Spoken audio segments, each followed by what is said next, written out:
ਸੱਜਣੋ ਤੇ ਮਿੱਤਰੋ, ਸਿਆਣੇ ਕਹਿੰਦੇ ਨੇ ਕਿ ਬੰਦੇ ਨੂੰ ਸੱਚੀ ਤੇ ਖਰੀ ਗੱਲ ਖੁਦਾ ਵਾਸਤੇ ਕਰਨੀ ਚਾਹੀਦੀ ਹੈ।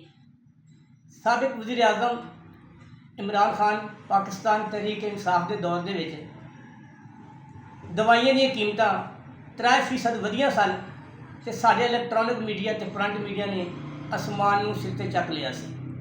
ਚੱਕਣਾ ਵੀ ਚਾਹੀਦਾ ਸੀ ਕਿਉਂਕਿ ਆਵਾਮ ਦੇ ਫਾਇਦੇ ਦੀ ਗੱਲ ਸੀ। ਉਹਦਾ ਫਾਇਦਾ ਇਹ ਹੋਇਆ ਕਿ ਉਸ ਵੇਲੇ ਦੇ ਵਜ਼ੀਰ ਆਮਿਰ ਕਿਆਨੀ ਨੂੰ ਵਜ਼ਾਰਤ ਤੋਂ ਹਟਾ ਦਿੱਤਾ ਗਿਆ ਸੀ। ਅੱਜ ਸਾਡੇ ਵਜ਼ੀਰ ਆਜ਼ਮ ਮੀਆਂ ਨਵਾਜ਼ ਸ਼ਰੀਫ ਸਾਹਿਬ ਉਸ ਤੋਂ ਅੱਗੇ ਜ਼ਰਾ ਵਧੀਏ ਅਤੇ ਪੰਜਾਬ ਦੀ ਵਜ਼ੀਰ ਆਲਾ ਮਰੀਮ ਨਵਾਜ਼, ਪੰਜਾਬ ਦੀ ਪ੍ਰਧਾਨ ਅਤੇ ਪੰਜਾਬ ਦੀ ਸਰਪੰਚ, ਅੱਜ ਦਵਾਈਆਂ ਦੀਆਂ ਕੀਮਤਾਂ 300 ਤੋਂ ਲੈ ਕੇ 400 ਤੱਕ ਵੱਧ ਗਈਆਂ ਨੇ।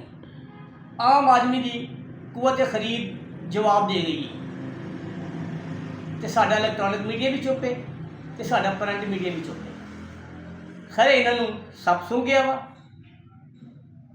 ਇਸ ਗੱਲ ਨੂੰ ਅੱਗੇ ਵਧਾਉਂਦੇ ਹੋਇਆਂ ਮੈਂ ਆਪਣੇ ਬੱਬਰ ਸ਼ੇਰ ਤਾਜਰ ਲੀਡਰ ਖਾਜਾ ਸ਼ਾਹਰਜ਼ਾਦ ਸਿੱਕਾ ਅਤੇ ਉਹਨਾਂ ਦੀ ਟੀਮ ਨੂੰ ਖਰਾਜੇ ਤਹਿਸੀਨ ਪੇਸ਼ ਕਰਾਂਗਾ ਕਿ ਉਹਨਾਂ ਗੈਰ ਜਾਨਬਦਾਰੀ ਦਾ ਸਬੂਤ ਦਿੰਦੇ ਹੋਇਆਂ ਦਵਾਈਆਂ ਦੀ ਕੀਮਤਾਂ ਦੇ ਵਾਧੇ 'ਤੇ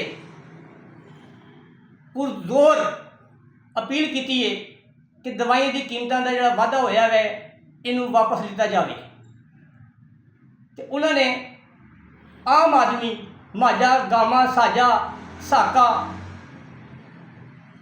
ਰਿਕਸ਼ਾ ਡਰਾਈਵਰ, ਰੇਹੜੀਬਾਨ ਦੀ ਨੁਮਾਇੰਦਗੀ ਕਰਦੇ ਹੋਇਆਂ ਇਹ ਦੱਸਿਆ ਕਿ ਉਹ ਵਾਕਈ ਇੱਕ ਹਕੀਕੀ ਤਾਜਰ ਲੀਡਰ ਨੇ। ਅਤੇ ਮੈਂ ਦੁਬਾਰਾ ਖਾਜਾ ਸ਼ਾਹਜ਼ਾਦ ਸਿੱਕਾ ਅਤੇ ਉਹਨਾਂ ਦੀ ਪੂਰੀ ਟੀਮ ਨੂੰ ਖਰਾਜੇ ਤਸੀਹ ਪੇਸ਼ ਕਰਦਾ।